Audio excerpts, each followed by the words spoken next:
आज नए विधानसभा का पहला प्रश्न महिला बाल विकास मंत्री जी के द्वारा जो जवाब दिया गया,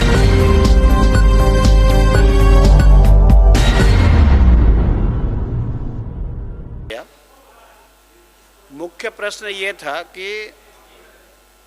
2020 से 2023-24 के बीच में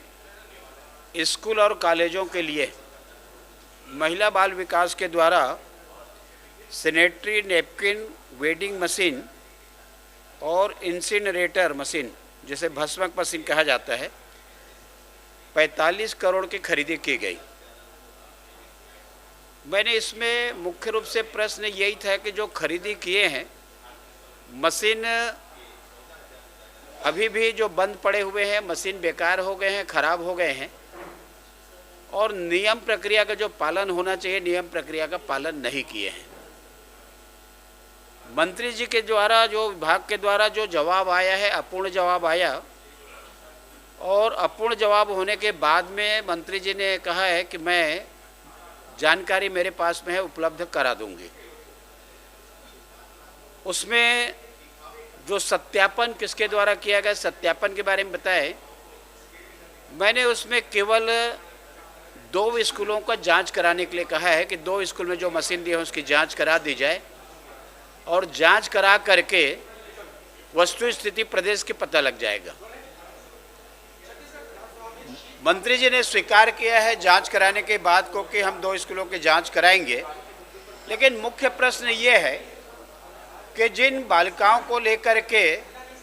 इतनी बड़ी योजना पूर्व मुख्यमंत्री डॉक्टर रमन सिंह जी के द्वारा सूचिता योजना के अंतर्गत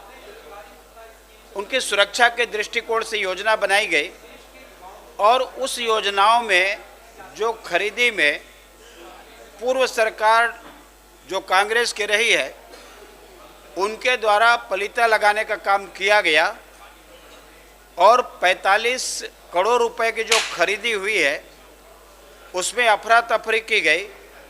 और क्वालिटी जो मेंटेन होना चाहिए वो हुआ नहीं। इस बात को लेकर के आज प्रश्न लगाए थे, आधी अधूरी जवाब आई है, लेकिन इस बात को उन्होंने स्वीकार किया है कि 2 स्कूलों की जांच कराएंगे। और मुझे लगता है ये जांच करने के बाद में सारी स्थिति साफ हो जाएगी कि कितना उनका क्वालिटी है और कितना उन्होंने जो मेंटेन किया है जो एग्रीमेंट है उसके अनुसार से।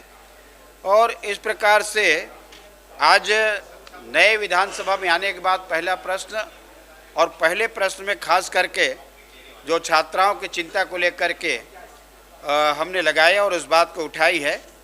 तो मैं ऐसा समझता हूं कि आने वाले समय में इससे सुधार होने की संभावना है और जो गड़बड़ियां हैं वो गड़बड़ियां भी रुकनी चाहिए और जो गड़बड़ियां हुई है उस पर जांच भी होनी चाहिए। तो जांच कराएंगे तो इस बात का सारा भेद खुलेगा और उसके ऊपर भी कार्रवाई होगी।